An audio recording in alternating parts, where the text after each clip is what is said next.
News English के इस विशेष संस्करण में स्वागत है। मैं निकोल जेडे तेल अवीव से लाइव हूं।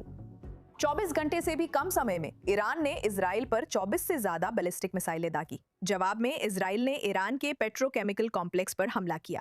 इसके बाद ईरान ने कहा, बस अब इजराइल पर हमला नहीं होगा जब तक वो लेबनान में हमला फिर शुरू नहीं करता। इजराइल ने ईरानी धमकियों की परवाह किए बिना दक्षिण में हिजबुल्लाह के कई ठिकानों पर हमला किया है। इजराइल को पूरा भरोसा है कि ईरान अपनी धमकियों को पूरा नहीं करेगा, इसलिए उत्तरी इजराइल को छोड़कर बाकी देश में होम फ्रंट कमांड की गाइडलाइंस सामान्य हो गई हैं। प्रधानमंत्री बेंजामिन नेतन्याहू ने कहा कि इजराइल लेबनान में हमले जारी रखेगा और ईरान को दोनों मोर्चे जोड़ने नहीं देगा। अधिक जानकारी प्रधानमंत्री से। जैसा कि मैं दशकों से करता आ रहा हूं, मैं हमारे दुश्मनों के खिलाफ कार्रवाई करने के हमारे अधिकार का दृढ़ता से समर्थन करता हूं। ठीक वैसे ही हमने अभी कार्रवाई की है। हिजबुल्लाह की गोलीबारी के बाद मैंने आईडीएफ को बेरूत में हिजबुल्लाह के ठिकानों पर हमला कर आतंकियों को खत्म करने का आदेश दिया और हमने ऐसा किया। ईरान द्वारा इजराइल पर हमले के बाद मैंने आईडीएफ को ईरान के सैन्य और आर्थिक ठिकानों पर हमला करने का आदेश दिया और हमने ऐसा किया।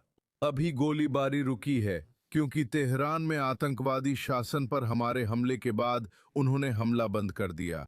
अगर ईरान में आतंकवादी शासन फिर से हम पर हमला करने की गलती करता है तो हम ताकत के साथ जवाब देंगे।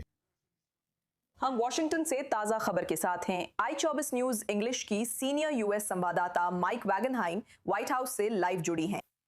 माइक, कहना पड़ेगा यहां घटनाओं का तूफान आया है।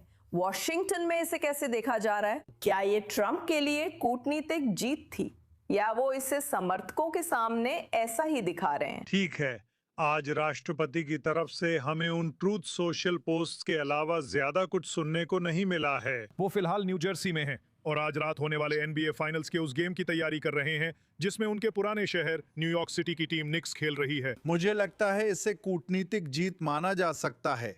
वहां फायरिंग हो रही थी, राष्ट्रपति ट्रंप ने कहा फायरिंग बंद करो। ये मुश्किल है और इसलिए मुझे लगता है कि ये कहना ईमानदारी नहीं होगी कि राष्ट्रपति का इससे कोई लेना देना नहीं था। अब ये भी खास तौर पर ध्यान देने वाली बात है कि उन खास देशों के लिए भी जब आप इजराइल और ईरान की बात कर रहे हैं, फायरिंग रोकना उनके अपने हित में है क्योंकि दोनों तरफ से एक दूसरे को जो नुकसान पहुंचाया जा सकता है वो बहुत बड़ा है। इसके अलावा ध्यान रखें कि इजराइल ने एक बार फिर दक्षिणी लेबनान पर हमला किया, यहां तक कि जब ईरान ने फायरिंग रोक दी थी। ये भी इस बात का संकेत है कि राष्ट्रपति ट्रंप ये सुनिश्चित कर रहे हैं, कम से कम अपनी क्षमता के अनुसार, कि ये दोनों अलग प्रक्रियाएं, लेबनान वाली प्रक्रिया और ईरान वाली प्रक्रिया, अलग अलग रहें। ये इजराइल का ट्रंप प्रशासन के सहयोग से किया गया त्वरित परीक्षण था क्योंकि ईरान से चुनौती थी। तेहरान ने कहा कि लेबनान पर किसी भी हमले का जवाब ईरान देगा, लेकिन इसके बावजूद इजराइल ने एक बार फिर तुरंत दक्षिणी लेबनान में हिजबुल्लाह से जुड़े तत्वों पर कार्रवाई की, जिससे ईरान की परीक्षा हुई। मुझे लगता है कि ट्रंप और प्रधानमंत्री नेतन्याहू के लिए ये जीत मानी जा सकती है क्योंकि ईरान ने तुरंत प्रतिक्रिया नहीं दी। ये इस बात का संकेत है कि इजराइल लेबनान शांति की शर्तें और उत्तरी सीमा के साथ हिजबुल्लाह को इजराइल की पहुंच से बाहर करने की शर्तें तेहरान की मर्जी से तय नहीं होंगी। ये खुद लेबनान सरकार द्वारा तय की जाएंगी, वॉशिंगटन में मध्यस्थों और यरूशलेम में संभावित साझेदारों के साथ मिलकर। आप जिस कूटनीतिक प्रक्रिया की बात कर रही हैं, उसके लिए इसका क्या अर्थ है? पिछले हफ्ते वॉशिंगटन ने इजराइल लेबनान युद्ध विराम करवाया। फिर भी माइक, मुख्य समस्या अब भी हिजबुल्लाह है। वे इजराइल पर फायरिंग जारी रखे हुए हैं और इजराइल भी इसका जवाब दे रहा है। इसका मौजूदा कूटनीतिक प्रक्रिया पर क्या प्रभाव होगा? देखिए, अभी एक चिंता की बात यह है कि वॉशिंगटन लगातार लेबनान की संसद के स्पीकर बेरी, जो अमल पार्टी के हैं और हिजबुल्लाह से जुड़े हैं, उनसे संपर्क साध रहा है और यहां तक कि ऐसा व्यवहार कर रहा है जैसे वो कोई भरोसेमंद मध्यस्थ हों। अब किसी और दौर में, किसी और समय पर तो हाँ, अगर आप हिजबुल्लाह से संपर्क करना चाहते तो बेरी ही सबसे प्रमुख व्यक्ति होते जिनके जरिए आप जा सकते थे। लेकिन ये वॉशिंगटन के उस संदेश के खिलाफ है कि सब कुछ लेबनानी सरकार और सशस्त्र बलों के जरिए ही होना चाहिए, कि वे ही यहाँ के एकमात्र साझेदार हैं, कि ऐसा नहीं हो सकता। कूटनीति किसी और के जरिए, किसी और रास्ते से नहीं चलाई जा सकती और इसलिए ये संदेश इस समय एक दूसरे के विपरीत है। क्या इजरायली पक्ष की ओर से यह सलाह दी गई है कि स्पीकर बेरी से दूरी बनाए रखें? हमें वास्तव में ऐसा कुछ सुनने को नहीं मिला है, कम से कम यहाँ सार्वजनिक रूप से तो नहीं। लेकिन मुझे लगता है कि अब तक का सबसे महत्वपूर्ण और सबसे उल्लेखनीय विकास यही है। हालांकि ये थोड़ा नजरों से ओझल रहा है, क्योंकि समझा जा सकता है कि जब मिसाइलें उड़ रही हों तो लोग उन्हीं चीजों पर ध्यान देते हैं। लेकिन मुझे लगता है कि इस पर ध्यान देने की जरूरत है सबसे ज्यादा। क्या वॉशिंगटन लेबनानी सरकार को दरकिनार कर यहाँ कूटनीति की नई परत जोड़ रहा है, जबकि वे उसे मजबूत करने की कोशिश कर रहे हैं?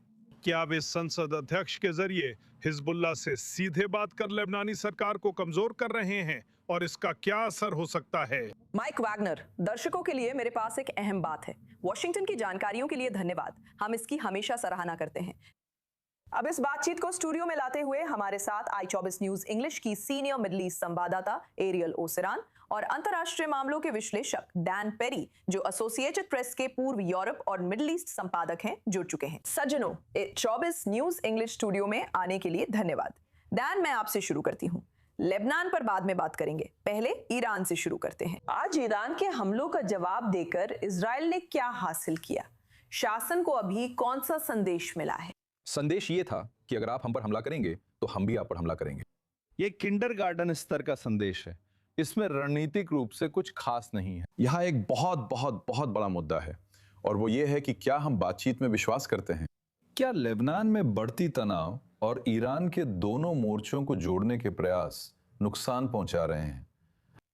और ट्रंप की बात करें तो ऐसा लगता है कि वो चाहते थे कि सब शांत रहें। दूसरी ओर नेतन्याहू को हमला ना करने को कहा गया था, लेकिन उन्होंने रातों रात हमला किया, जिससे ईरान ने पलटवार किया। ये रहस्यमय है कि वे क्या पाना चाहते हैं। क्या नेतन्याहू ने हमला किया? ट्रंप की अवज्ञा यकीन करना मुश्किल है। मशहूर ट्वीट के बाद उसी दिन बाद में उन्होंने ट्रंप की बात मान ली। ईरान स्पष्ट रूप से इस तरह की बहुत ही सामरिक निम्न स्तर की कार्रवाई से अपने तरीके बदलने के लिए राजी नहीं होने वाला है। और मुझे लगता है कि ये लेबनान में भी लागू होता है। यह एक बहुत बड़ा मुद्दा है, मेरा मानना है, और वो ये है कि क्या हम किसी समझौते की ओर बढ़ना चाहते हैं? अगर नहीं तो विकल्प क्या है? क्या हिजबुल्लाह और ईरान से समझौता संभव है? मैं दोनों क्षेत्रों में दृष्टिकोण में बुनियादी बदलाव के पक्ष में हूं। इजराइल अपने लेबनान में कार्रवाई करने के अधिकार की कड़ी सुरक्षा कर रहा है, और यही आज की सबसे बड़ी सफलता है कि ईरान की धमकियों के बावजूद उन्होंने आगे बढ़कर लेबनान में हमला किया। लेकिन मैं ये सवाल उठाता हूं कि क्या लेबनान में और अधिक छोटे स्तर के हमले, यहां एक इमारत पर हमला करना, वहां किसी ठिकाने पर और कहीं किसी ऑपरेटिव पर हमला करना समीकरण को बदलने वाले हैं? और समीकरण को बदलना जरूरी है।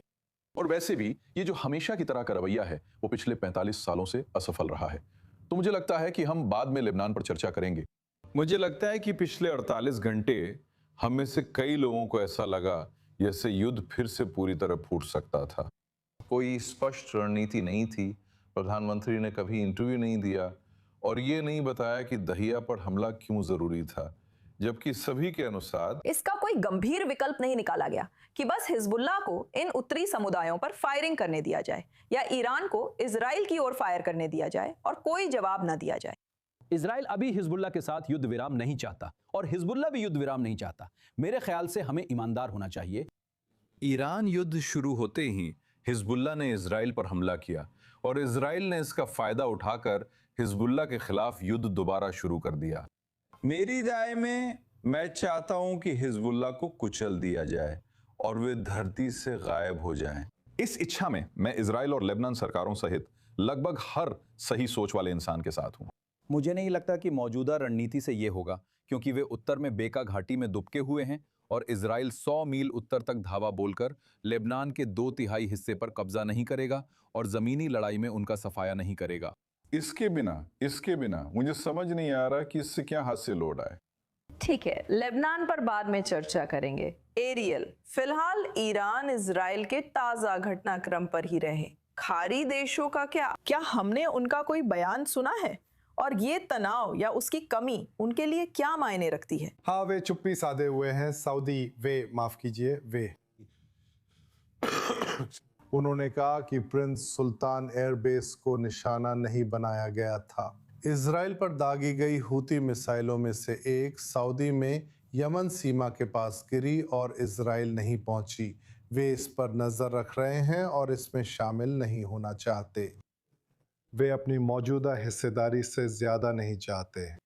जब अमेरिका ईरानी ठिकानों पर हमला करता है या होर्मुज जलडमरू मध्य में किसी जहाज पर हमला करता है जो ईरानी बंदरगाह की ओर जा रहा होता है, तो वे खुद को ईरान द्वारा निशाना बनाए जाने और हमले का शिकार होने की स्थिति में पाते हैं। तो वे पहले से ही जितना चाहें उससे ज्यादा इसमें उलझ चुके हैं। हालांकि हम देख रहे हैं कि वे इस स्थिति पर नजर रखे हुए हैं। मुझे लगता है कि कुछ लोग इजराइल की प्रतिक्रिया से इसलिए ईर्ष्या करते हैं क्योंकि वो दिखाता है कि कोई देश अपनी जमीन पर एक भी ईरानी हमला बर्दाश्त नहीं करता और ईरान के मुकाबले कुछ हद तक निवारक असर दिखाता है, जो कि खाड़ी अरब देशों के पास बिल्कुल नहीं है। लेकिन सच में वे नहीं हैं। उनकी इसमें खुलकर बोलने में कोई दिलचस्पी नहीं है क्योंकि वे ईरान को और भड़काना नहीं चाहते। हम देख रहे हैं कि कुल मिलाकर खाड़ी देश, हालांकि आप जानते हैं अगर आप यूएई और बहरीन को छोड़ दें, वे ईरान के प्रति अपनी तुष्टीकरण नीति बनाए हुए हैं और पिछले 24 घंटों की स्थिति इसमें कोई बदलाव नहीं लाएगी। ठीक है, खैर मैं इसमें ईरान के बारे में और भी दृष्टिकोण लाना चाहती हूँ। अब हमारे साथ द शैडो कमांडर के लेखक और अटलांटिक के योगदानकर्ता अराश अजीजी जुड़े हैं। अराश, यहाँ एक बड़ा सवाल है, क्या ईरान आज अपने उद्देश्य में असफल रहा कि वो फ्रंट को हिजबुल्लाह से जोड़ सके, या फिर किसी तरह से वो इसमें सफल रहा?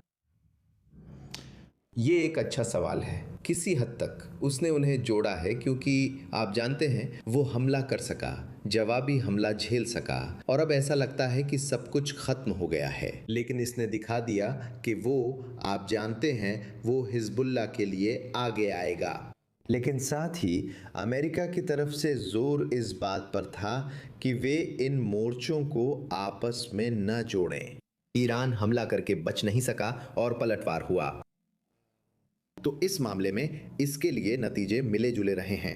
ऐसा नहीं है कि आपने कोई बड़ी सीमा पार कर ली हो या आपने मोर्चों को जोड़ दिया हो। ये सिर्फ ये दिखाता है कि ईरान ये करता रहेगा, लेकिन वो ये लेबनान की लोकतांत्रिक रूप से चुनी गई सरकार की इच्छा के खिलाफ कर रहा है।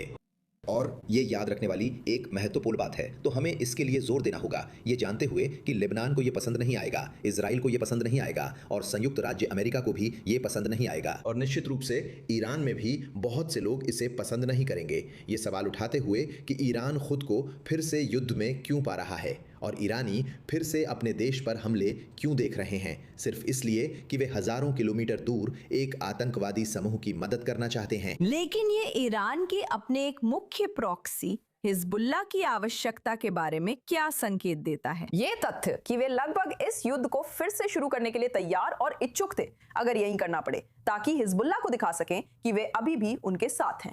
ये ईरान की स्थिति के बारे में क्या बताता है? ये दर्शाता है कि ईरान लेबनान के मामलों से बाहर नहीं रहना चाहता, जबकि हाल ही में लेबनान के नेताओं ने बार बार ईरान से दूर रहने को कहा है और ईरान ये दिखाना चाहता है कि नहीं, वो ऐसा नहीं करेगा और उसकी प्रतिरोधी धुरीर कायम रहनी चाहिए और वो अपने क्षेत्रीय क्षमताओं के ह्रास को स्वीकार नहीं करेगा। वो कहना चाहता है, नहीं, हम अभी भी लेबनान में एक शक्ति हैं और वो यही बात कुछ अन्य मोर्चों पर भी दिखाएगा। ये अब भी अपनी उस सुरक्षा नीति पर कायम है जो इन मिलिशियाओं पर उसकी निर्भरता पर आधारित है। हमें देखना होगा कि क्या उन्हें कभी ये छोड़ना पड़ेगा, लेकिन फिलहाल वे इसे जारी रखना सही मानते हैं। और इसका वॉशिंगटन के साथ चल रही बातचीत पर क्या असर पड़ेगा? इसने उस बातचीत की मेज पर ईरान की स्थिति को कैसे प्रभावित किया है? मुझे लगता है वे अपने रुख पर कायम रहे हैं और बातचीत की मेज पर अपनी मांगों पर अड़े रहेंगे। मुझे नहीं लगता कि वे बातचीत की मेज पर लेबनान की ज़्यादा परवाह करते हैं जब तक कि इजराइल कुछ असामान्य नहीं कर रहा हो। जैसे आप जानते हैं, बेरूत पर कब्जा करना या लितानी नदी के बहुत उत्तर तक जाना या ऐसी चीज़ें, या बेरूत पर बहुत ज़्यादा बमबारी करना जैसा कि हमने देखा है। इसके अलावा वे लेबनान को संयुक्त राज्य अमेरिका के साथ किसी समझौते के रास्ते में रुकावट नहीं बनने देंगे। दूसरे शब्दों में, अगर बाकी सब कुछ ठीक है तो मोर्चों को अलग रखने या उसे रोकने की उनकी तमाम बड़ी बड़ी बातों के बावजूद अगर बाकी सब कुछ ठीक है तो वे संयुक्त राज्य अमेरिका के साथ समझौते पर हस्ताक्षर करेंगे और फिर इजराइल और मुख्यालय से निपटेंगे। बाकी सब क्या है? अभी तो लगता है कुछ भी ठीक नहीं है।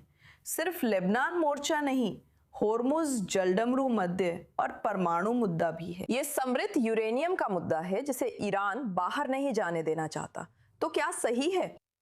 देखिए, निकट भविष्य में ईरान चाहता है कि उसकी जमी संपत्तियां रिहा हों और होर्मुज में उसकी भूमिका को मान्यता मिले। वो अत्यधिक समृद्ध यूरेनियम का मामला सुलझाने को तैयार है और अमेरिका भी सहमत है कि यूरेनियम ईरान के बाहर न जाए बल्कि वहीं पतला किया जाए। राष्ट्रपति ने ये सुझाव दिया था। तो ये कुछ मुख्य मुद्दे हैं। ये संभव है कि दोनों पक्ष इन मुद्दों पर समझौता कर लें, जिसके बाद व्यापक परमाणु वार्ताएं होंगी जिनमें परमाणु कार्यक्रम पर विस्तार से चर्चा होगी। लेकिन एक ऐसा समझौता जिसमें किसी तरह ईरान की भूमिका के बारे में भाषा शामिल हो और ईरान की अपनी संपत्तियों जो ब्लॉक की गई हैं को फिर से मुक्त कर दिया जाए, ये पूरी तरह संभव है। और ये सुझाव अमेरिका द्वारा कुछ बार दिया भी गया है और ये भी साफ है कि राष्ट्रपति ट्रंप भी किसी समझौते के लिए काफी उत्सुक हैं। सवाल सिर्फ ये है कि क्या वे मेल खाने वाला बिंदु ढूंढ सकते हैं। हाँ, निश्चित रूप से ये एक बड़ा सवाल है जो इन वार्ताओं पर अभी भी मंडरा रहा है। राज, ये आसान है। आज आपको हमारे साथ i24 न्यूज इंग्लिश पर पाकर बहुत अच्छा लगा। धन्यवाद। मुझे बुलाने के लिए शुक्रिया। यहाँ इजराइल के निवासियों के लिए बीते 24 घंटे बेहद जटिल रहे हैं। अब हम होम फ्रंट से अपडेट लेंगे। 24 न्यूज इंग्लिश संवाददाता बालिग स्लेदिन सेंट्रल इजराइल रमातगंज से लाइव हैं। बालिग, देश के कई नागरिकों के लिए ये बड़ा झटका था। आज सुबह उन्हें ईरान और यमन के हूथियों के मिसाइल हमलों की आवाज से नींद खुली और अब हम यहाँ हैं करीब 12 घंटे बाद, और बस इतना ही। होम फ्रंट कमांड की गाइडलाइंस फिर से सामान्य हो गई हैं। आप क्या साझा कर सकती हैं? इस समय माहौल कैसा है? बिल्कुल, सब कुछ फिर से सामान्य हो गया है और यहाँ सेंट्रल रमातगंज में भी लोग घूम रहे हैं। आमतौर पर सब कुछ वैसा ही है जैसा कि कल शाम भी था और होम फ्रंट कमांड ने थोड़ी देर पहले ही नया निर्देश दिया है जिसमें कहा गया है कि सब कुछ फिर से सामान्य हो जाएगा पूरे इजराइल राज्य में, सिवाय इजराइल और लेबनान के बीच संघर्ष रेखा के। इसका मतलब है कि उस क्षेत्र में शैक्षिक प्रणाली, सुविधाओं और स्कूलों को संचालित करने की अनुमति होगी, लेकिन इसके लिए या इसकी आवश्यकता है कि ये एक शेल्टर के पास हो बहुत ही कम समय में। याद रखिए, उत्तर में समय बहुत ही कम है, ज्यादातर मामलों में बात 1 मिनट से भी कम की है। इसके अलावा उन जगहों पर जहां टकराव की रेखा है, खुले क्षेत्र में अधिकतम 100 लोग और किसी इमारत के अंदर अधिकतम 400 लोग इकट्ठा हो सकते हैं और साथ ही कार्यस्थलों पर भी पाबंदियां हैं। काम पर जाना संभव है, लेकिन केवल उन्हीं जगहों पर जहां कर्मचारी थोड़े समय में शेल्टर तक पहुंच सकते हैं, यानी पूरे इजराइल में चीजें सामान्य हो जाती है सिवाय टकराव की रेखा के। ये अपने आप में इजराइल के उत्तर के लोगों के बीच, खासकर जो लेबनान की सीमा के पास रहते हैं, उनके बीच आक्रोश का कारण बना है। एक व्यक्ति जो वास्तव में टकराव की रेखा पर स्थित सभी कस्बों के लिए एक मंच का नेतृत्व कर रहे हैं, उन्होंने कहा कि पूरा देश सामान्य हो रहा है लेकिन हम फिर से शेल्टरों में जा रहे हैं, यही सच्चाई है।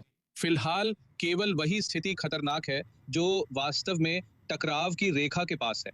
जहां तक हमें पता है, हिजबुल्लाह ने इजराइल के उत्तर के शहरों की ओर फायर नहीं किया, लेकिन निश्चित रूप से कई रॉकेट या ड्रोन जो वे लेबनान के दक्षिण में इजरायली सैनिकों को निशाना बनाने के लिए इस्तेमाल कर सकते हैं, वे इजराइल के उत्तर के शहरों में भी चेतावनी अलार्म बजा सकते हैं और ये किसी तरह उन शहरों और गांवों तक भी पहुंच सकती हैं। और यही वजह है कि होम फ्रंट कमांड कम से कम टकराव की रेखा पर कुछ पाबंदियां बनाए हुए हैं फिर से, बाकी इजराइल सामान्य हो गया है। और वैसे ये एक अच्छा फैसला है, मान लीजिए परिवहन मंत्री द्वारा इजराइल में हवाई अड्डा बंद ना करने का, वो पीछे नहीं हटे और ये फैसला सही साबित हुआ। ये देश में यात्रियों के लिए अच्छी खबर है। मलिक स्लादीन, सेंट्रल इजराइल से ताजा जानकारी के साथ। धन्यवाद। यहाँ स्टूडियो में अभी भी एरियल और डैन के साथ। डैन, एक बार फिर आपके विचार जानना चाहेंगे कि इस समय क्षेत्र किस तरह से इसे देख रहा है, खासकर जब बात ईरान, लेबनान और खाड़ी देशों की आती है जो इसे देख रहे हैं। मुझे लगता है कि वे और कई पर्यवेक्षक मान रहे हैं कि संयुक्त राज्य अमेरिका ने जीत के करीब आकर हार झेल ली। सैन्य जीत जबरदस्त थी, शासन को कई तरीकों से हराया गया, उनकी आधी नेतृत्व टीम चली गई। आप सोचेंगे वे डर जाएंगे, फिर भी वे यहाँ हैं, युद्ध से डरे बिना इजराइल पर हमला कर रहे हैं, क्योंकि वे लेबनान को ईरान के मुद्दे से जोड़ना चाहते हैं। हालांकि जैसा कि हम विश्लेषकों से सुनते हैं, उन्हें वास्तव में लेबनान की परवाह नहीं है, लेकिन वे अपनी ताकत दिखाने और लेबनान में संरक्षक शक्ति के रूप में देखे जाने की परवाह करते हैं। वे इतनी परवाह करते हैं कि शांति वार्ता खतरे में डाल रहे हैं। ऐसा क्यों है? क्योंकि वे मानते हैं कि अब यह साफ है, उनके पास बढ़त है, क्योंकि उन्होंने होर्मुज जलडमरू मध्य को अवरुद्ध करने की असममित शक्ति पाली है। जैसा कि हमने पिछले हफ्ते चर्चा की थी, ये हैरानी की बात है कि अमेरिका ने ईरान पर हमला किया, लेकिन उनके इस पूर्वानुमानित कदम को रोकने की ठोस योजना नहीं थी, जिससे वैश्विक अर्थव्यवस्था घबरा गई। और वे अभी दाव लगा रहे हैं, और मुझे लगता है सही दाव लगा रहे हैं, कि पश्चिमी दुनिया 3, 4, 5 महीने की आर्थिक परेशानी का सामना नहीं कर सकती। और शुरू से ही मुझे लगता है कि दुनिया को यह संदेश देना चाहिए था कि मकसद ईरानी शासन को गिराना है, और याद रखिए यही मूल उद्देश्य था। वो समृद्ध यूरेनियम नहीं जिसका दावा ट्रंप और नेतन्याहू 1 साल पहले कर रहे थे। यह सार्वजनिक रूप से घोषित लक्ष्य नहीं था, फिर भी पहले दिन दोनों नेतन्याहू और ट्रंप, लेकिन खासकर ट्रंप टीवी पर आए और कहा, जब ये सब हो जाएगा ईरानी जनता, आप अपना देश वापस ले सकेंगे। उन्होंने विमान वाहक पोत इसलिए भेजे क्योंकि ईरानी जनता से कहा था कि मदद आ रही है, जब ईरान ने हजारों लोगों का नरसंहार किया था। और विचार ये था, जाहिर है, कि जब शासन पूरी तरह से समाप्त हो जाएगा। मैं इतना मूर्ख था कि हर टीवी चैनल पर जाकर कहता रहा कि यही समय है जब आत्मसमर्पण की शर्तें थोपनी चाहिए, क्योंकि वे जानते हैं कि आत्मसमर्पण करना होगा, और आत्मसमर्पण की शर्तें अच्छी और न्याय संगत होती। सिर्फ परमाणु मुद्दा, जिसे फिर से ट्रंप ने कहा था कि 1 साल पहले ही निपटा दिया गया था। लेकिन वे मिलिशिया जिन्हें ईरान इस समय लेबनान में संरक्षण दे रहा है, और मिसाइलें, लोकतांत्रिक सुधार और शायद शासन परिवर्तन, कोई भी इन सब पर बात नहीं कर रहा है। ट्रंप अपमानजनक ढंग से उनसे JCPOA को ओबामा के समय की तरह दोबारा शुरू करने को कह रहे हैं। हालांकि वो मना करेंगे कि ऐसा नहीं है। और मैंने उन्हें पहले ही देख लिया है। हमने देखा, हम सब ने उन्हें देखा, मेरा ख्याल है, मीट द प्रेस पर, जब वे कह रहे थे कि ईरान उस समय भी यूरेनियम संवर्धन कर रहा था या समझौते के दौरान कुछ ऐसा कर रहा था। यह सच नहीं है। असद कहते हैं कि यह सच नहीं है, CIA कहती है कि यह सच नहीं है, IAEA कहती है कि यह सच नहीं है। उन्होंने उस समझौते से खुद ही किनारा कर लिया था, और अब वे उसे फिर से शुरू करने की कोशिश करेंगे, और बस इतना ही उन्हें मिलेगा। और बदले में वे बस इतना ही मांग रहे हैं। इसके बदले वे शासन को अनफ्रीज संपत्तियों व प्रतिबंधों में अरबों डॉलर की राहत देंगे। कुछ अनुमान 300 अरब डॉलर तक बताते हैं। ये लंबे समय तक शासन को हटाने की बातों का अंत होगा। और ये शासन एक आपराधिक संगठन है जो ईरानी जनता, क्षेत्र और दुनिया का दुश्मन है, न कि केवल इजराइल का। तो ये सोचना कि हम यहाँ हैं जबकि युद्ध के पहले हफ्ते में इजराइल की बेजोड़ खुफिया क्षमताओं से मिली अद्भुत सफलताओं को देखते हुए वाकई चौंकाने वाला है। जब मैंने युद्ध का समर्थन किया था तो मुझे पूरा यकीन था कि उनके पास कोई योजना जरूर होगी कि CIA, मोसाद और KGB, माफ कीजिए, FSB और चीनी सभी तख्ता पलट के लिए तैयार हैं, लेकिन ऐसा कुछ भी नहीं था। ये एक दिमाग को चौंका देने वाली रणनीतिक विफलता है। हमें किसी भी समझौते के तय होने पर उसके विवरण देखने होंगे, क्योंकि अभी कोई समझौता नहीं है। लेकिन एरियल, शासन में फैसले कौन ले रहा है? इस पर ईरान इंटरनेशनल की नई रिपोर्ट है कि सर्वोच्च नेता मोहम्मद जवादुल्लाह खमेनी 24 घंटे से अधिक समय से ईरानी नेतृत्व के संपर्क में नहीं है। इसका मतलब है कि तब जरूरी नहीं था कि फैसले सर्वोच्च नेता ही ले, तो अब क्या फैसले IRGC ले रही है?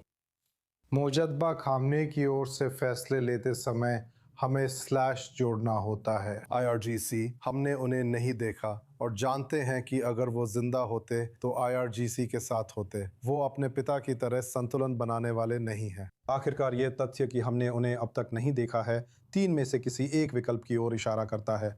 या तो वो बुरी तरह से घायल हैं और अपना चेहरा सार्वजनिक रूप से नहीं दिखा सकते, या वो कोमा में है, या फिर उनकी मौत हो चुकी है। इस बात का कोई और तर्कसंगत कारण नहीं है कि हमने मुजतबा खामेनी को नहीं देखा है या उनकी आवाज़ नहीं सुनी है। ईरानी सरकारी मीडिया मोजतबा की पुरानी तस्वीरें ढूंढने को अभिलेखागार में खोज रही है, सोशल मीडिया पर डालने के लिए, ताकि ईरानी लोगों को ये याद दिलाया जा सके कि उनके पास एक सर्वोच्च नेता है जो कथित तौर पर जीवित है और वही फैसले ले रहा है। लेकिन 28 फरवरी के बाद से कोई नई तस्वीर नहीं आई है। यही वो समय था जब उनके पिता को खत्म कर दिया गया था। जब हमला हुआ तो मोजतबा उनके ठीक बगल में खड़े थे। और यही चीज़ें और भी चुनौतियां और जटिलताएं दिखाती हैं जब आप ईरानी शासन से बात करने की कोशिश करते हैं। आप आखिर बात किससे कर रहे हैं? आखिरकार ये उन मुख्य चुनौतियों में से एक है जिसका जिक्र राष्ट्रपति ट्रंप ने किया है, और ये एक बार फिर ईरानी शासन की बढ़ती कमजोरी को दर्शाता है। उन्हें सच में वास्तव में चमकना चाहिए। तो वो कैमरे के सामने चले, हमें देखना होगा, बहुत विनम्र इंसान, बहुत धार्मिक है। ठीक है एरियल ओसरन, मैं आपको इन अपडेट्स के लिए धन्यवाद देना चाहती हूँ। डैन पेरी, आप मेरे साथ स्टूडियो में बने रहें, हमारे पास चर्चा के लिए और भी बहुत कुछ है। एक छोटे से ब्रेक के बाद यहाँ i24 न्यूज इंग्लिश पर, लेकिन कहीं मत जाइएगा। वापसी पर हम हिजबुल्लाह, लेबनान फ्रंट और ईरान की कोशिशों और सफलता पर चर्चा करेंगे। दोनों को जोड़ना मुश्किल है।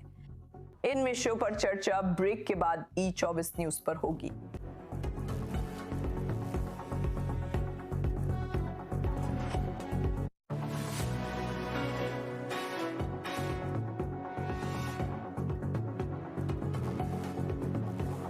न्यूज इंग्लिश में आपका स्वागत है। ईरान पर कवरेज जारी है, लेकिन अब अलग क्षेत्र में। इस हफ्ते वर्ल्ड कप राजनीतिक माहौल में शुरू हो रहा है, जहां ईरान की टीम फुटबॉल और युद्ध के बीच फंसी है।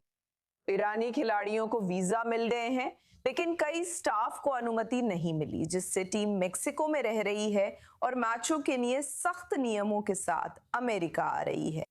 ईरान अमेरिकी शहरों लॉस एंजलिस और सिएटल में खेलेगा, जबकि वॉशिंगटन और इजराइल के साथ तनाव से टूर्नामेंट के दौरान सुरक्षा चिंताएं बनी हुई हैं। तेहरान ने अमेरिका पर वर्ल्ड कप का राजनीतिकरण करने का आरोप लगाया, वहीं वॉशिंगटन ने वीजा फैसलों को राष्ट्रीय सुरक्षा से जोड़ा। अधिक जानकारी के लिए हमारे साथ नेगिन मुसाहिदी हैं, जो ईरान इंटरनेशनल में पत्रकार और आई फॉर ईरान पॉडकास्ट की होस्ट हैं। मैं जानना चाहती हूं कि जब हम कनाडा, संयुक्त राज्य अमेरिका और मेक्सिको को देखते हैं, तो वहां जमीनी स्तर पर ईरान का मुद्दा कितना दिखाई देता है? क्या प्रशंसक इसे खेल से जुड़ी खबर के तौर पर देख रहे हैं, या युद्ध और वीजा विवाद बातचीत में ज्यादा हावी है? ये इस बात पे निर्भर करता है कि आप किससे पूछते हैं। अगर आप ईरानियों से पूछें, खासकर उन ईरानियों से जो शासन के खिलाफ हैं, जो कि कनाडा और संयुक्त राज्य अमेरिका में रहने वाले अधिकांश ईरानी हैं, तो वे टीम मेली को, जैसा कि हम फारसी में कहते हैं, अपनी राष्ट्रीय टीम के रूप में नहीं देखते। वे इसे इस्लामिक रिपब्लिक की टीम मानते हैं, जो उनके लिए ईरान से अलग है। इसलिए वे इस टीम के खिलाफ विरोध प्रदर्शन करेंगे। अब कुछ लोग हैं जो आप जानते हैं शायद खेल को राजनीतिक चीज के रूप में नहीं देखते, लेकिन खेल के मैदान को राजनीतिक ना देख पाना मुश्किल है। जब इस्लामिक रिपब्लिक ऑफ ईरान जैसे देश में आपके पास इस्लामिक रेवोल्यूशनरी गार्ड कॉर्प्स यानी IRGC है, जिनकी पकड़ सचमुच हर चीज पर है, जिसमें खेल भी शामिल है। जैसा आपने कहा, टीम मेली हमेशा राजनीतिक महत्व रखती आई है। क्या ये पल उसमें भी जोड़ता है, या क्या राष्ट्रीय टीम अब भी किसी तरह ईरानियों को एकजुट करती है, या फिर ये देश के अंदर और बाहर मौजूद विभाजनों को उजागर करती है? ये निश्चित रूप से देश के अंदर और बाहर दोनों जगह मौजूद विभाजनों को उजागर करती है, क्योंकि जैसा कि मैंने कहा, कुछ लोग हैं जो वे शासन के खिलाफ हैं, लेकिन जब बात फुटबॉल टीम की आती है तो वे अब भी कुछ बहाने बना लेते हैं। लेकिन ज्यादातर लोग इसे अपनी राष्ट्रीय टीम नहीं मानते।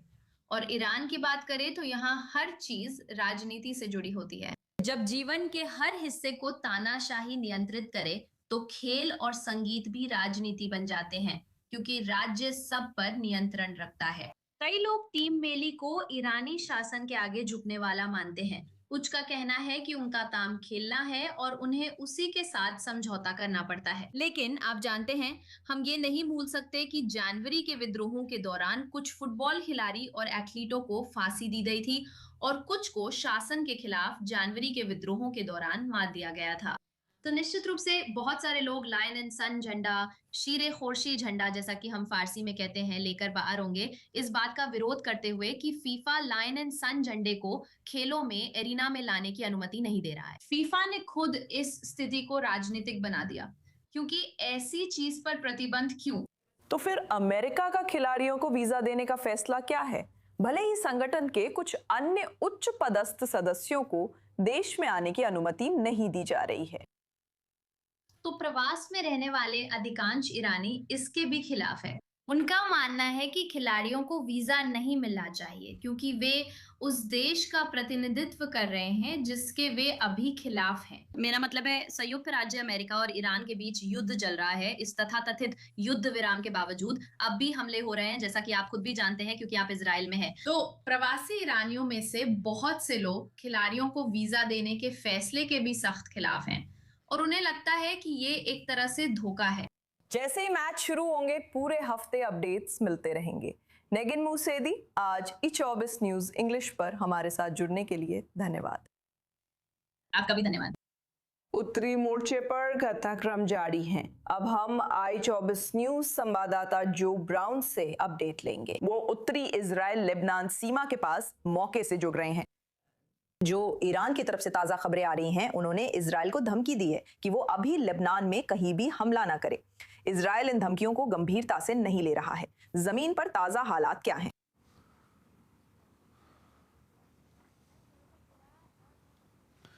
असल में हम ऐसी स्थिति में हैं जहां एक चीज दूसरी बड़ी चीज को जन्म दे सकती है, जैसा कि पास ओवर की कहानी जानने वाले जानते हैं। हिजबुल्लाह के मुताबिक अगर इजराइल दक्षिणी लेबनान पर हमला करेगा तो वे उत्तरी इजराइल पर हमला करेंगे। अगर हिजबुल्लाह ने उत्तरी इजराइल पर हमला किया तो इजराइल बेरूत पर हमला करेगा और फिर ईरान इसमें शामिल होगा। लेकिन आज हमने देखा है कि इजराइल पूरे दिन दक्षिणी लेबनान पर हमला कर रहा है। टायर और उसके आसपास के इलाकों में हमले हुए हैं। लेबनानी मीडिया के अनुसार टायर में एक व्यक्ति मोटरसाइकिल पर मारा गया, जहां हाल ही में आईडीएफ ने कई हमले किए थे। ये लितानी नदी से थोड़ा सा उत्तर में है और निश्चित रूप से ये प्रतीकात्मक भी है, क्योंकि 1980 के दशक में जब वहां कब्जा था तो वहीं आईडीएफ का मुख्यालय था। अब आज पहले इस संघर्ष विराम के फिर से लागू होने के बाद से ही वहां सिर्फ कुछ ही सायरन बजे हैं। 2 बार सायरन बजे।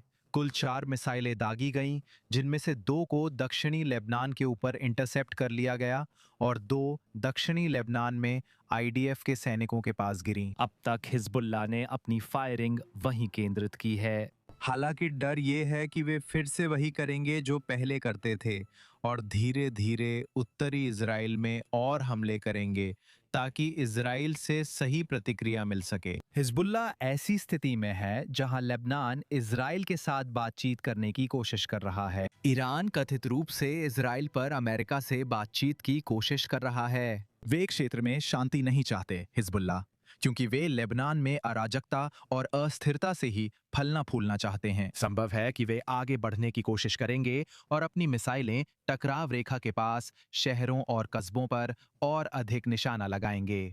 और अगर सब कुछ सच माना जाए तो इससे ऐसी घटनाएं शुरू होंगी जो अंततः ईरान की ओर से हमलों की पुनः शुरुआत की ओर ले जाएंगी। क्या ये लंबे समय तक चलेगा या आज जैसा होगा जब तेहरान से कुछ ही हमले हुए, लगभग 2 दर्जन रॉकेट इजराइल पर दागे गए और सीमित नुकसान हुआ, ये अभी पता नहीं।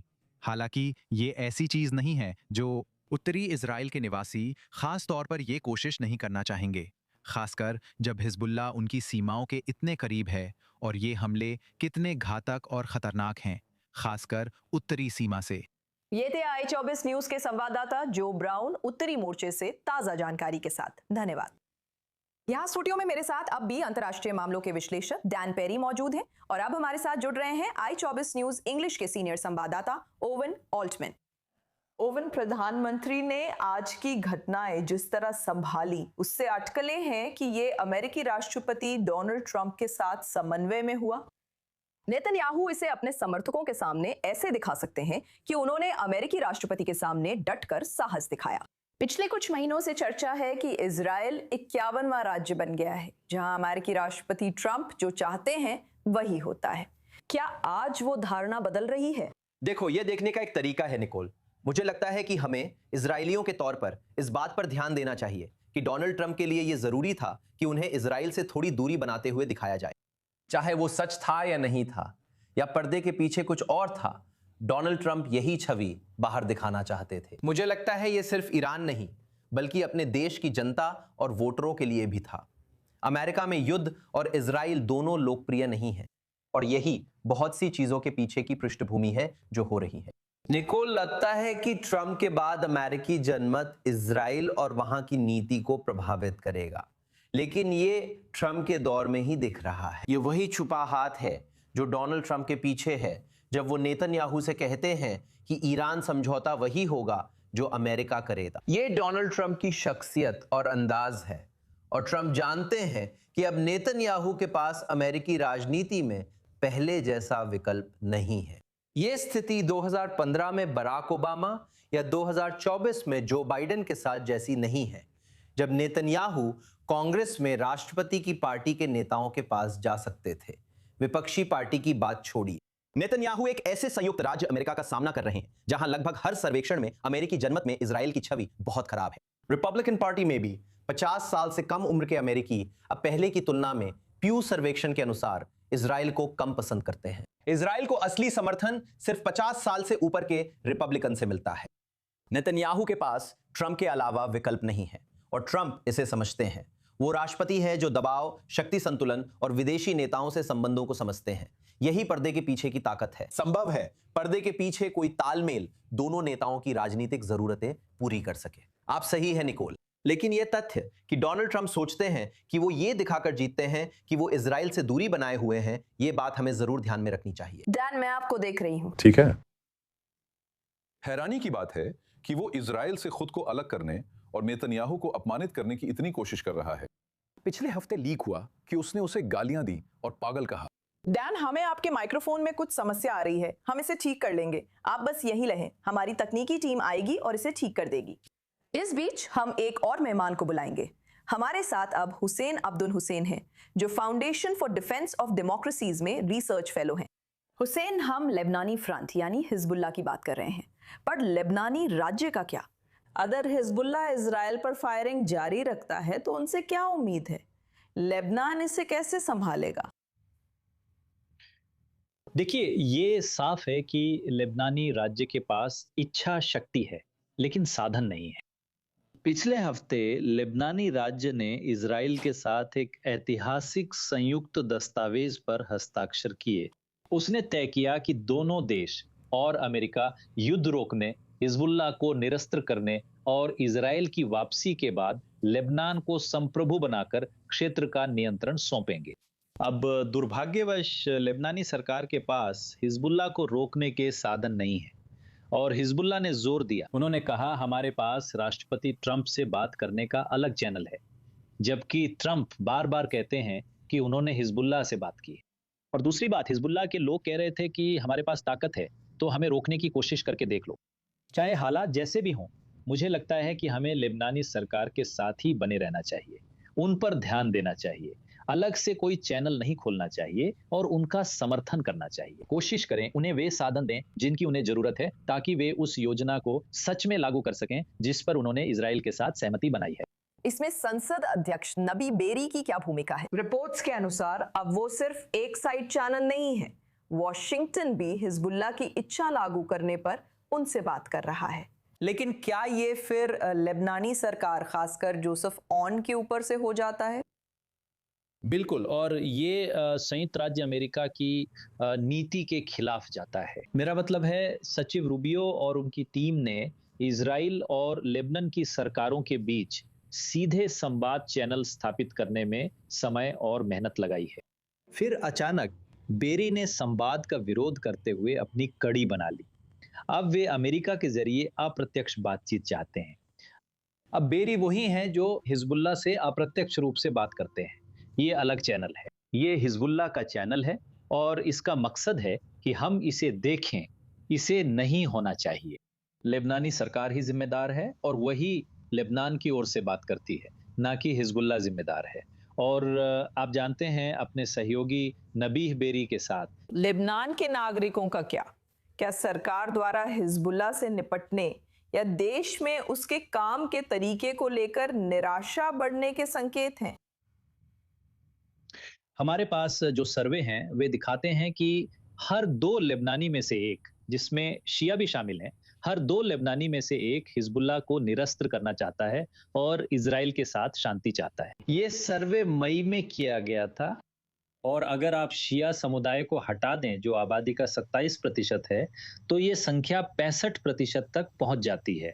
करीब 2/3 लेबनानी हिजबुल्लाह के निरस्त्रीकरण और इजराइल से शांति चाहते हैं, जो इस क्षेत्र में अभूतपूर्व है। और मुझे लगता है कि ये ऐसी चीज है जिस पर हम आगे बढ़ सकते हैं। और मुझे लगता है कि राष्ट्रपति ओन और प्रधानमंत्री सुलेमान जनता की भावना और नब्ज को समझते हैं। यहाँ हिजबुल्लाह को इस बात की परवाह नहीं है कि लेबनानी क्या सोचते हैं। हिजबुल्लाह ईरान के कहने पर काम करना चाहता है और मुझे लगता है कि इस समय हिजबुल्लाह लेबनानी बहुमत के खिलाफ है, भले ही उसे अब भी शिया बहुमत का समर्थन प्राप्त हो। फिर भी अगर हर 2 लेबनानियों में से एक हिजबुल्लाह को निरस्त्र करना चाहता है, तो क्या वे इजराइल या अमेरिका को ऐसा करने देंगे या लेबनानी सशस्त्र बलों को करना होगा, जिनके पास पूरे संसाधन नहीं है? मुझे नहीं लगता कि वे चुन रहे हैं या पसंद कर रहे हैं। वे समझते हैं साधन न होने पर किसी और को करना होगा। मुझे नहीं लगता कि वे इसे करने के विचार का विरोध करते हैं। मुझे नहीं लगता कि वे इसका विरोध करते हैं कि सेंटकॉम लेबनानियों की इसमें मदद करे। आप जानते हैं, मुझे लगता है इस समय वे सभी सुझावों और सभी हमें लेबनानी सशस्त्र बलों का सुधार और समर्थन करना चाहिए ताकि वे यह कर सकें, या ताकि वे उस रोड मैप को लागू कर सकें जिस पर दोनों देशों ने पिछले हफ्ते सहमति बनाई थी कि हिजबुल्लाह को कैसे निरस्त्र किया जाए और आगे बढ़ा जाए। क्या ये पायलट जोन जिन पर पिछले हफ्ते अमेरिका की मध्यस्थता में इजराइल लेबनान समझौता हुआ, एक वास्तविक कदम हो सकते हैं, जहां लेबनानी सशस्त्र बल लितानी नदी के दक्षिण में जाने के संकेत दे रहे हैं, जहां हिजबुल्लाह पहले ही हट चुका है? क्या वहां पायलट जोन तभी सफल हो सकते हैं जब इजराइल हिजबुल्लाह को पहले हटा दे? मुझे लगता है यही एकमात्र रास्ता है। मुझे लगता है कि वॉशिंगटन के साथ आधिकारिक सरकार से सरकार वाला चैनल, जो योजना हमारे पास है, यही आगे बढ़ने का एकमात्र तरीका है। अब ध्यान रहे, पायलट जोन अभी तक निर्धारित नहीं किए गए हैं क्योंकि लेबनानी सेना वॉशिंगटन में नक्शों के साथ तैयार होकर नहीं आई है। लेकिन मुझे उम्मीद है कि आगे चलकर एक समय ऐसा आएगा जब लेबनानी सेना सहयोग करना शुरू कर देगी। ऐसा होने पर यही आगे बढ़ने का रास्ता है। मुझे दूसरा रास्ता नहीं दिखता। और अब आप जानते हैं कि हिजबुल्लाह क्यों इतना अड़ा हुआ है। सबसे पहले बातचीत को कमजोर करने में, बातचीत का विरोध करने में, इजराइल पर गोलीबारी करने में, इजराइल पर ईरान से मिसाइलें दागने में। हिजबुल्लाह ने ओन और सरकार को बदनाम करने, बातचीत को रोकने, एक वैकल्पिक चैनल बनाने और स्थिति को और बिगाड़ने के लिए मिसाइलों का इस्तेमाल करने के लिए हर संभव कोशिश की है ताकि शांति वार्ता न हो सके। हिजबुल्लाह का व्यवहार दिखाता है कि लेबनान और इजराइल की सरकारें सही कदम उठा रही हैं और हिजबुल्लाह डरा हुआ उन्हें रोकने की कोशिश कर रहा है। हुसैन अब्दुल हुसैन, आपको 24 न्यूज पर पाकर खुशी हुई। हमेशा दिलचस्प विश्लेषण और आपकी सराहना करते हैं। धन्यवाद। स्टूडियो में लौटे हैं डैन और ओवन हमारे साथ हैं। डैन, सिर्फ लेबनानी सशस्त्र बलों से नहीं बल्कि इजराइल और शायद अमेरिका से भी उम्मीद है कि वे हिजबुल्लाह से निपटे, क्योंकि अब तक लेबनानी सेना इसमें सफल नहीं रही है। लगता है इजराइल को ही ये कदम उठाना होगा। लेकिन पहले हम बात कर रहे थे कि इसका इजराइल की वैश्विक छवि पर क्या प्रभाव पड़ सकता है। ऐसे में इजराइल इसे कैसे संतुलित करता है? मुझे लगता है कि इजराइल को दिखाना चाहिए कि वो लेबनान सरकार का सम्मान करते हैं और मदद करना चाहते हैं। मुझे लगता है कि पिछले 1 या 2 सालों में इजराइल के लिए एक बड़ा लाभ सामने आया है, बल्कि 2। एक कि लेबनान की जनता, मेरा मानना है कि इसका अधिकांश हिस्सा, मुझे लगता है कि आधे से भी ज्यादा, और निश्चित रूप से गैर शिया लोगों की भारी बहुमत हिजबुल्लाह को हटाना चाहती है और इजराइल के साथ शांति चाहती है। अभी अभी हुसैन अब्दुल हुसैन ने पुष्टि की और मुझे पता है ये सच है। और फिर लेबनान की सरकार, कुछ समय तक लेबनान के पास कोई राष्ट्रपति नहीं था। अब उनके नए राष्ट्रपति बहुत साहसी हैं और प्रधानमंत्री भी, और वे स्पष्ट रूप से ये करना चाहते हैं लेकिन वे कर नहीं सकते। अब इजराइल ने इसमें खास भागीदारी नहीं की है। उन पर दबाव है कि वे लेबनानी पक्ष से काफी निचले स्तर पर बात करें। उन्हें यह दिखाना होगा कि हम आपकी मदद के लिए हैं। सिर्फ इजराइल की समस्या मानना हिजबुल्लाह की इस बात को मजबूत करता है कि इजराइल लेबनान में घुस रहा है, और मैंने यूरोप में काफ़ी समय बिताया है और मैं लगातार ऐसे लोगों से ये सुनता रहता हूँ जिन्हें बेहतर पता होना चाहिए कि इजराइल की लेबनान पर क्षेत्रीय महत्वाकांक्षा है। इजराइल को राजनयिक पहल कर लेबनान को ऐसे देशों में शामिल होने के लिए प्रोत्साहित करना चाहिए जो खुलेआम मदद मांगते हैं। आप जानते हैं, इराक और अफगानिस्तान ने मदद मांगी थी। हाल के इतिहास में कई देश ऐसे रहे हैं जिन्होंने मदद मांगी है, विदेशी मदद। माली, मोजाम्बिक, कोलंबिया। लोग नहीं जानते, संयुक्त राष्ट्र के तंत्र से विदेशी सैनिकों की मदद ली जा सकती है और लेबनान को इसकी जरूरत है। मुझे नहीं लगता लेबनान चाहता है कि इजराइल उसके कंट्री में जगह जगह फौज घुमाए, बेका घाटी तक पहुंचे और हर लेबनानी नागरिक की मौत से मैंने अभी जिस फायदे का जिक्र किया उसे नुकसान पहुंचता है। जब मैं कहता हूं कि इजराइल को पिछले 45 सालों का सैन्य तरीका बदलना चाहिए, तो इसका मतलब ये नहीं कि मैं हिजबुल्लाह को बचाना चाहता हूं। मैं चाहता हूं कि वे खत्म हो जाएं, लेकिन मुझे लगता है कि यह ज्यादा प्रभावी तरीका हो सकता है। अगर आप इस बात का फायदा उठाएं कि लेबनान साफ तौर पर यही चाहता है, तो आप शायद एक रिश्वत भी दे सकते हैं, जैसे कि खाड़ी देशों में जो बहुत सारी मदद पड़ी है वो हिजबुल्लाह के हटने के बाद लेबनान को दी जा सकती है, और एक वैश्विक सहमति बना सकते हैं कि ये एक वैश्विक समस्या है। जरूरी नहीं कि वो बेल्जियम के सैनिक हों, शायद अरब या अफ्रीकी देशों के सैनिक हों। याद रखें, हिजबुल्लाह घिरा है। अब वे एक तरफ लेबनान की सशस्त्र सेनाओं से, दक्षिण में इजराइल से और उत्तर व पूर्व में एक गैर मित्रवत सीरिया से घिरे हुए हैं। और इस समस्या से निपटने का एक तरीका है जो सिर्फ इजराइल अकेले या सिर्फ लेबनान की सशस्त्र सेनाओं के भरोसे नहीं है, क्योंकि वे साफ तौर पर यह नहीं कर सकते, लेकिन कुछ समझदारी और रचनात्मकता से करना होगा।